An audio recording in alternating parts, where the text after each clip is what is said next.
If you know Tasty Trade, then you must also know that they have a Rising Star segment where they invite people that trade like them the Tasty Trade way. They bring them over and ask them questions about their favorite strategies, how do they trade, and what are their results. And when I started trading options, I always used to watch Rising Star segments because I think that there's a lot to learn from them. And that's what we're going to see in this video, so let's get into it.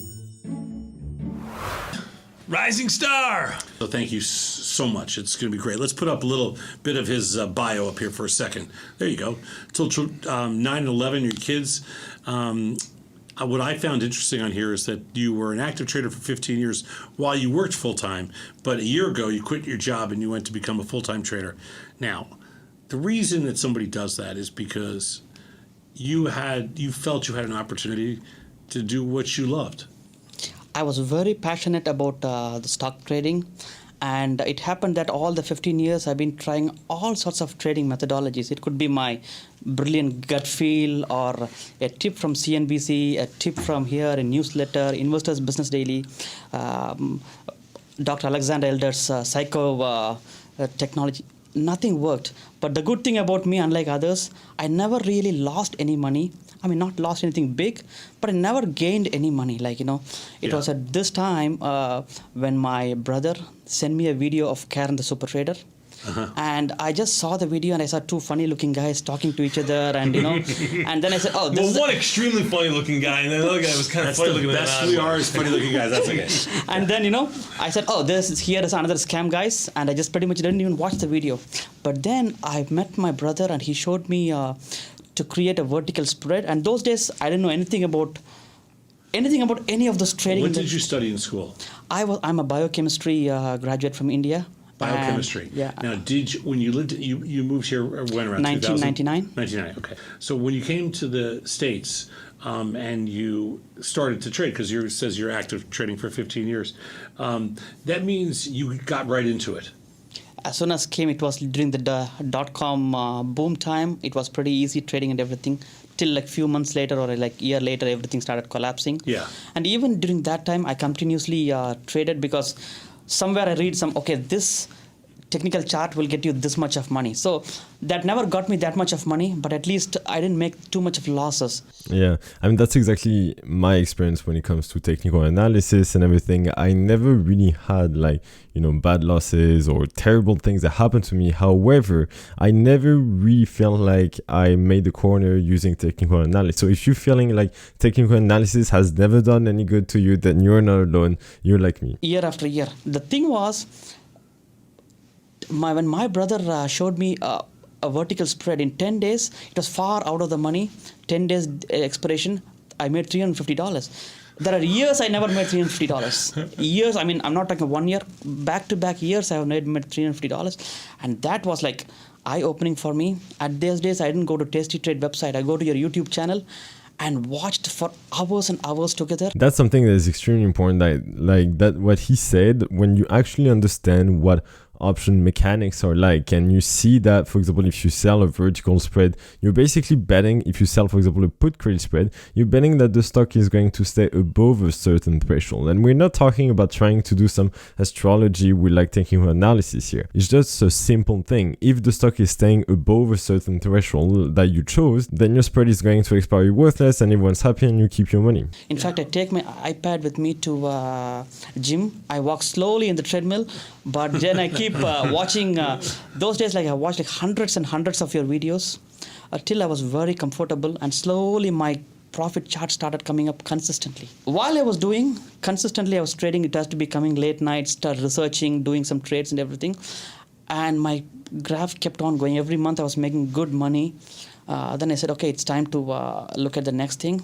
I paid off my mortgage. I paid off my car loan to keep my fixed cost, so there's no pressure on me when I start performing, because I was not sure if I'll be still be able to make it, and it turned out to be a good move. And now, I'm very happy. Where are we now? End of 2013, early 2014. About where are we? 2015. I mean, just give me a year. Yeah, 2015. Okay. Was the breakout year. Okay, so 2015, you decide that you're going to quit your job and become a full-time trader. Is that fair? Yes. Okay. How much capital did you have? I had about $250,000 or $250,000. $250,000, as he said, I think that's probably the capital that you need if you really want to live off of it. If you want to live off trading options, you're going to need a big capital. And that's something that I see tends to be quite misunderstood, is that there is obviously this idea that you can make money quickly, and with a small capital, you can actually live off of it. Except that it's really hard when you don't have a lot of capital. That's why 250 grand, I think that's really what is needed to live off trading options. Portfolio margin. Yes. Okay, and you thought with $250,000 portfolio margin and a fairly consistent, 14-year track record here, getting better and better. Obviously, you can't compare 2001 to 2014, but after all, you've seen the progression. You feel comfortable that you can support yourself. Exactly. My idea was like, even if I could just break even, I was pretty much prepared for a long time of even break even, but it turned out to be much, much better than that. Now, let's talk about 2015. $250,000 portfolio margin. You've decided to commit to turn your passion into your lifeblood, which is a huge amount of risk and uncertainty, but at the same time, a lot of excitement. What kind of strategies did you employ to start out in early 2015? When I started out, I did exactly what my brother said. Go far out of the money. Just look for 10 days or 7 days or 5 days expiration. Just pick up 5 cents or 10 cents or 15 cents. Just scrap it. That's how I started. But that's when I started watching your videos where it said the most optimal time is 45 days. Right. And don't go into that the junk spreads and everything.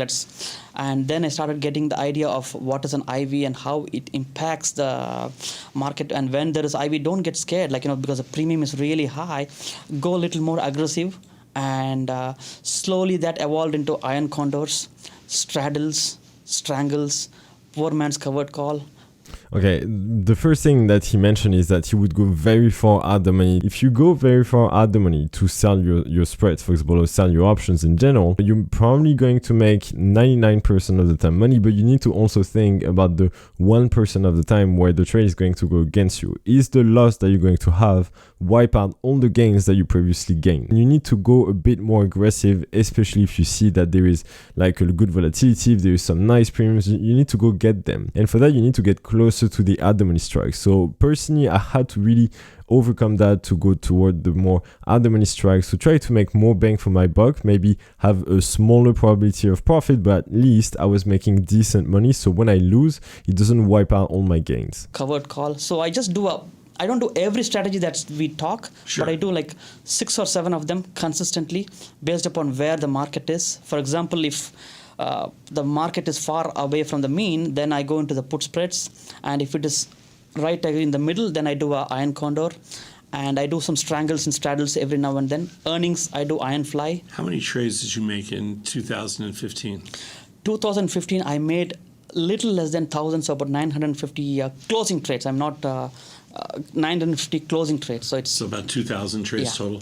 Yeah, so it's around 2,000 trades basically, and that's a lot of trades, especially if he's doing a lot of strategies right there. Like he said, straggles, strangles, iron flies, vertical spreads, iron condors. He's doing a lot of things, and personally, I don't use as many strategies. I'm going to tend to stick to either selling naked puts or naked calls, and then selling some vertical spreads. But after that, it's really about finding what fits you. Personally, I came to, for example, selling puts, something that I prefer, but before I used to sell, for example, covered calls, run the wheel strategy. You need to try things and see what it fits for you. 950 closing trades. Yeah. So about 2,000 trades altogether. a little more because rolls, there was also rolls. Sure. Let's say 2,500 trades altogether. Did you feel like that was overwhelming or that was completely manageable? Actually, even now I feel that overwhelming, but the problem is I did not know the sizing. It was actually one of the emails that you said, as soon as you saw my email, you said you are trading, your size is too big, because I had 10 contracts of SPX and everything, and that's not optimal for the amount of money I'm trading with. Yeah. So immediately I cut down by half, and again I'm cutting down by a little more, like 20%. So the thing is, that made a big difference. Yeah, that made a big difference, and no pressures of me, because even if it's a max loss, I can still live with to fight another day. Size is probably the most important thing that you really need to look at when you're trading options. Honestly, it's so easy to, over leverage yourself, to sell too many options, to buy too many options.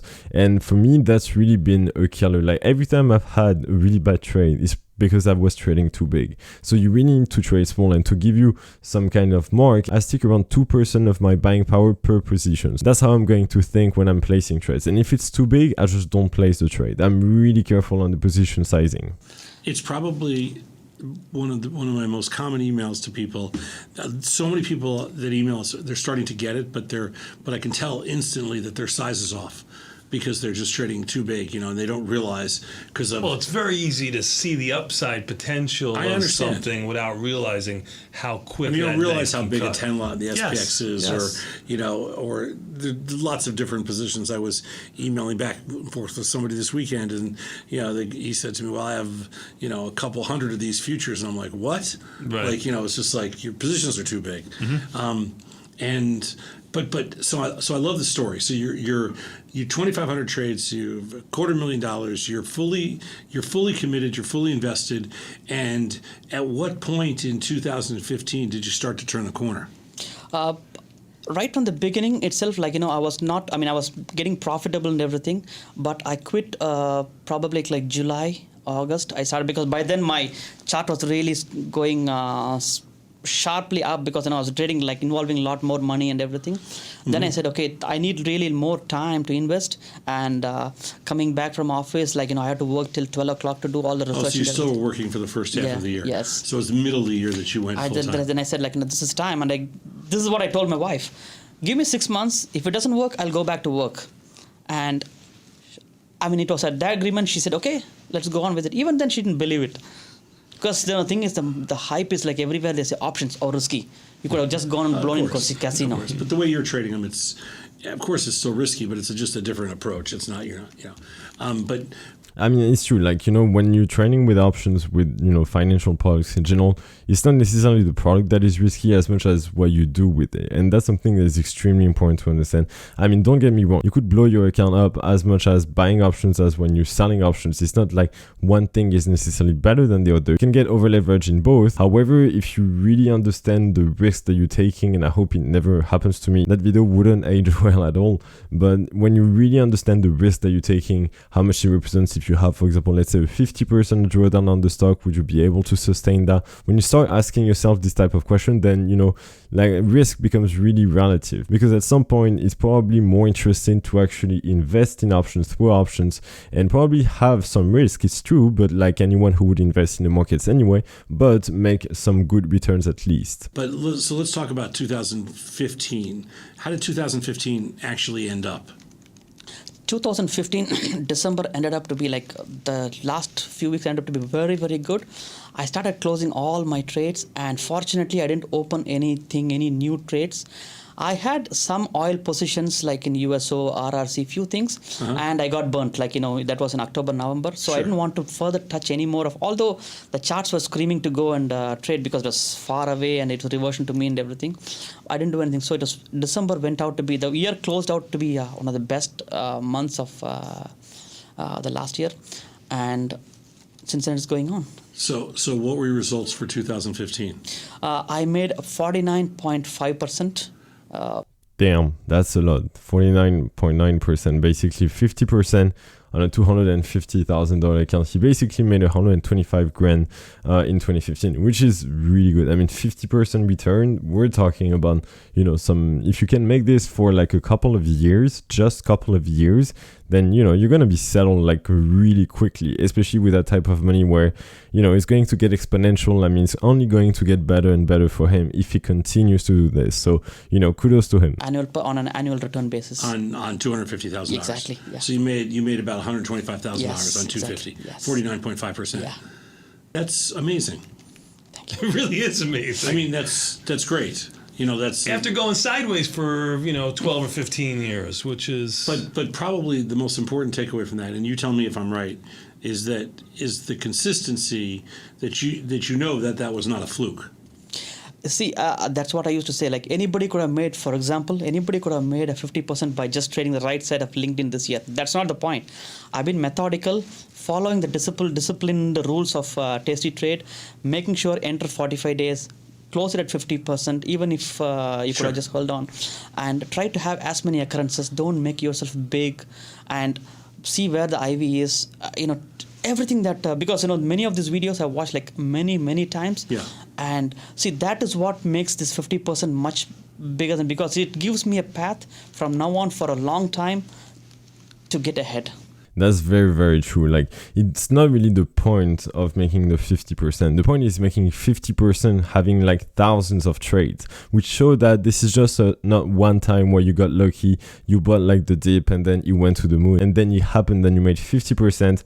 But that's not what it is. You make 50% by making thousands of trades, following a strategy, following a plan. And all of this is really more impressive than someone who just got lucky, for example, buying the dip, because there is no system in it. There is no strategy behind it. And that moment of realization, I really had it too when I started seeing that, there are actually some real mechanics, its own probability and statistics in the end. And so when you see that it's working, especially making thousands of trades, and that's exactly what happened to me, it's really cool.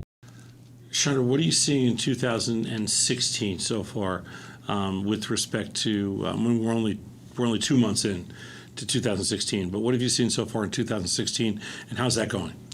2016 January was good. February, as you mentioned a couple of days back, there were some bears got trapped like a rat. Yeah. I mean, one of them is like me. I mean, so my principle is simple, never close it unless at least you do 2 rolls.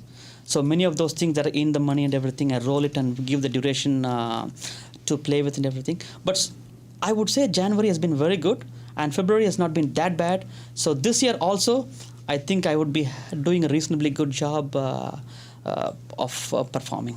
Something he mentioned about bowling when he has losers and just giving them at least several rounds, meaning several months, so the trades have the time to come back in his favor. That's something that I also do. Like, I'm going to, for example, roll my trades a couple of times, and for example, I had like a trade where I had made a video on it. It was a call that I had sold on Bank of America. I still have that trade on, by the way. And if we go in my positions tab right now, we can see that I have this trade on Bank of America, and I still have that trade on. Like, before it was like a $900 loss, and now I managed to reduce it to around like $100 loss only. So you see that it's coming back in my favor. It took me 2-3 months, but when you roll your trades, when you give them time, at some point it's going to come back in your favor. I hope you enjoyed that video. I think that was interesting because there was a lot of gold nuggets that he dropped. For example, the fact of using several strategies, and also it was interesting to understand what type of returns he got, like 50% using vertical spreads, iron condors and strangles, and all of the strategies that he mentioned. Please make good and informed decisions. I'll see you in the next video, and in the meantime, I wish you all the best.